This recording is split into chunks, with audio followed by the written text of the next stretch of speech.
Olá, famílias, tudo bem? Eu sou o terapeuta Luciano Ribeiro e eu estou aqui, para dar continuidade à nossa sequência de vídeos sobre codependência, que é a doença que atinge a família.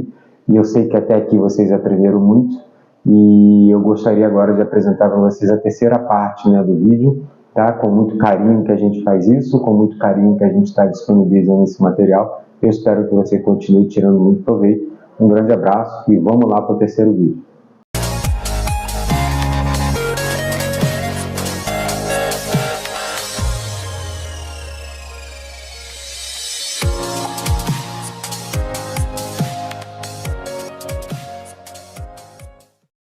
Tudo bem você convidar, tudo bem você tentar envolver o seu familiar nisso. O problema está na imposição.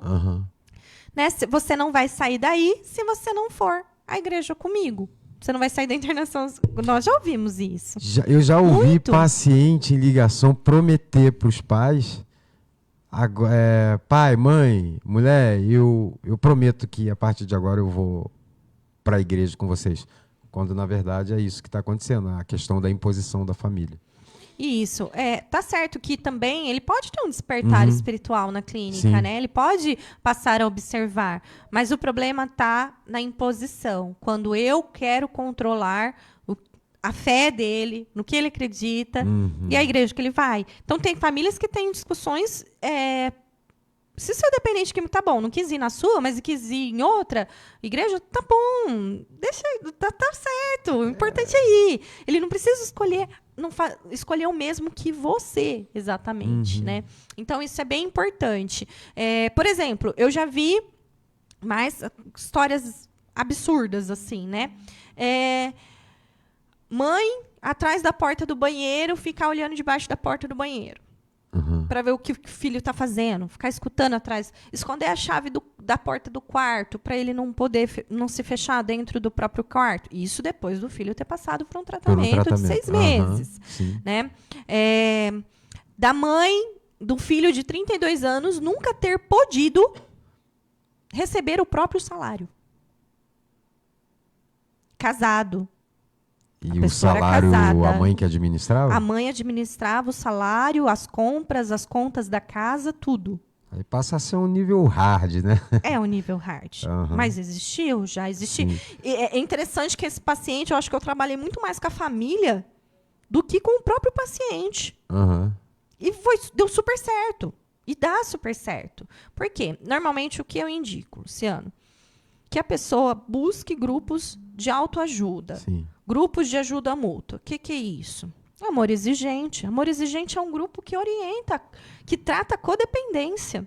Né? Aí, dentro do grupo do amor exigente, tem lá o grupo sobriedade, que é para os dependentes químicos também participarem. Mas o foco, olha o nome do grupo. Amor exigente.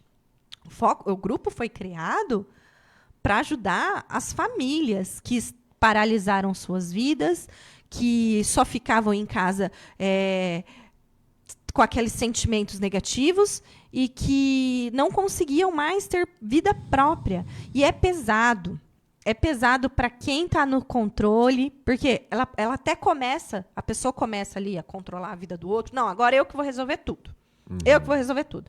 Ó, você não vai mais ficar casado com essa esposa, tá? Você pode largar da esposa, você volta para minha casa, você vai morar comigo, e eu que vou resolver tudo. Você não sai de casa sem mim. Você acha que 2 adultos conseguem viver desse jeito? Não, nesse nível de proximidade? Não. Faz mal para os dois. O dependente químico se sente sufocado e o codependente se sente sobrecarregado. Só que acaba tornando ali uma zona de conforto desconfortável. O codependente acha que se ele soltar um pouquinho, o dependente químico, mesmo que esteja em recuperação, vai desandar. E daí é que mora todo o problema. Porque não vai, precisa tentar. Ai, Andresa, mas se eu deixar ele resolver as coisas sozinho, vai dar tudo errado e depois vai ser pior ainda para mim. Mas você já tentou? Desde quando você está nessa luta aí diária de fazer escolhas pelo seu filho e ainda assim não tem salvado ele da dependência química? Porque só ele vai ser o direcionador do tratamento dele. A família é extremamente importante no processo de recuperação. A família é a principal rede de apoio e também a principal rede de adoecimento da pessoa. Se não tratar a codependência. Então, doutora, eu penso assim, né? Na dependência química, né? A gente tem lá vários métodos de terapia e um deles é os passos do Narcóticos Anônimos. No primeiro passo, a gente passa a entender que nós somos impotentes perante a substância, né? E que no uso ela sempre é mais forte, a doença é mais forte que a gente quando a gente está no uso. A codependência, esse comportamento, né, adoecido da família, ele também pode ser algo muito maior do que o indivíduo, ou seja, algo em que uma mãe, um pai, ou irmão, uma mulher não consiga mais controlar, né, os sentimentos. Quais são, assim, quando procurar ajuda? Como que a pessoa pode entender assim, eu passei do meu limite e eu preciso de ajuda, e quais são os tipos de tratamento, né, que esse familiar, além do grupo que a senhora falou do amor exigente, quais são os tipos de tratamento que o familiar pode procurar? E quando, né? Então, vamos lá. Principais indícios de que a pessoa é um codependente. Então, o seu familiar é um dependente químico e você está sofrendo por isso. Sofrendo excessivamente. Você está numa tristeza profunda. Você se culpa diariamente por isso. Você tem medo de tudo. O que eu costumo dizer. O medo. O medo, ele é antes, durante e depois. E nem sempre acontece, né, aquilo que ela se preocupou antes, né? Não, o que eu quero dizer, durante o tratamento, qual o medo do codependente antes? Nossa, meu filho vai sair, meu marido vai sair. Nossa, ele saiu. Será que ele foi usar drogas? Será que ele foi beber? Ai, será que ele... Quando ele volta? Será que ele volta? Como será que ele volta?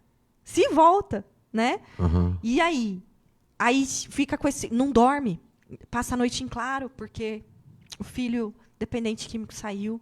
Ninguém dorme mais na casa, todo mundo fica acordado, em desespero. Aí, quando chega, medo dele sair de novo, medo dele não voltar, medo dele morrer. São tantos medos, sabe? É muito medo. E daí, quando a pessoa vai internada, ela está naquele estado, o codependente está naquele estado de tensão tão grande que ela continua com medo. Medo do filho não aceitar o tratamento, medo do filho ficar com raiva dela porque a pessoa solicitou o tratamento. Medo do depois, ela não relaxa durante o tratamento. Ela ainda sente medo, né? E depois do tratamento é o medo da recaída. E daí vem os cuidados excessivos, o controle. Ou seja, ela não tem paz em hora nenhuma. Não, ela nem não quando tem o filho está paz. internado. Nem quando o filho está internado.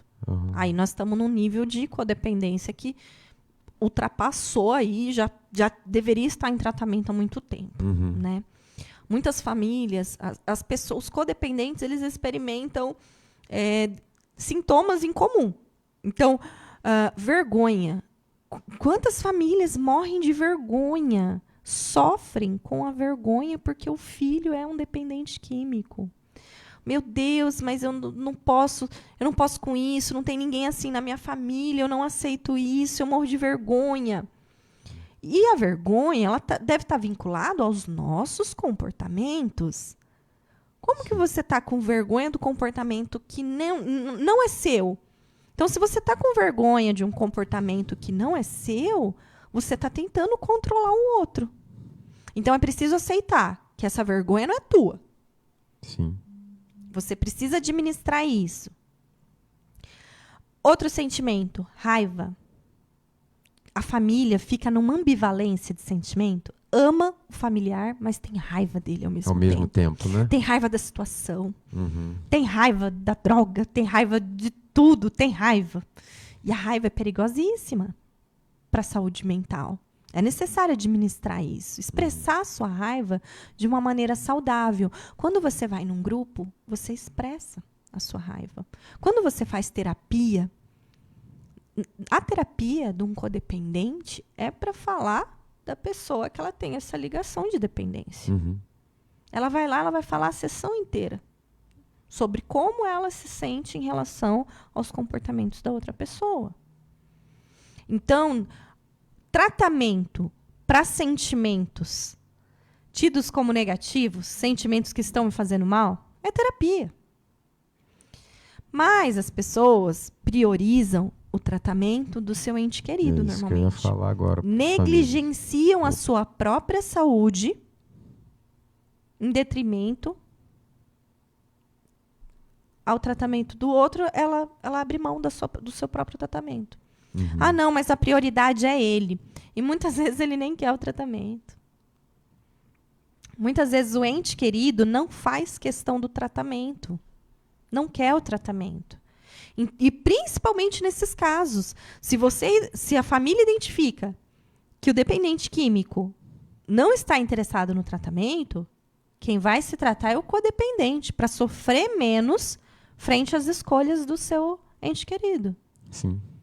Então, tem uma piadinha, né, de terapia, né? Eu estou indo fazer terapia para lidar com pessoas que deveriam estar fazendo terapia, né? Então, quando a gente já fez tudo para uma pessoa e ainda assim essa pessoa continua naquele ciclo de doença e não consegue sair daquilo e não busca tratamento, não faz a parte dela, quem tem que buscar terapia sou eu. Terapia é autoconhecimento. Com autoconhecimento, eu entendo o meu papel na vida daquela pessoa. Eu me retiro do papel de salvador daquela pessoa, porque eu não posso salvar ela das escolhas dela. Então, eu me coloco numa posição de suporte. Olha, você precisou de ajuda, eu posso te ajudar. Mas você vai ter que pedir. Sim. E se sua vida estiver em risco, eu vou intervir. Fora isso, deixa. O que eu mais falo para os pais, espere ele pedir para você. Eu não estou falando sobre internação. Isso se você for esperar. Em 90% dos casos, se for esperar o seu ente querido falar, eu quero ajuda, você vai ficar sentado por muito, muito tempo vendo a destruição do seu ente querido. Exato, e ele vai muito longe. E ele vai longe. Então, quando não se trata de risco à vida, e o uso de drogas é um risco à vida, o uso nocivo, né? Aí você precisa esperar o seu ente querido pedir ajuda. Mas ele quebra... toda vez, o celular é o grande, né, a grande vítima de todas as recaídas, né? Sim. Faltou dinheiro, o primeiro item, né? A barganha é o celular. Que vai embora é o celular. E é interessante, tem paciente meu que a cada recaída a mãe compra celular de 5, 6 mil, 3 mil, de 6 em 6 meses. E ele vai depois na biqueira e vende a preço muito abaixo, né? Sim. E aí? Isso é codependência? Sim, família. Se você está fornecendo um celular muito acima... é claro, cada um tem o seu nível financeiro aí, né?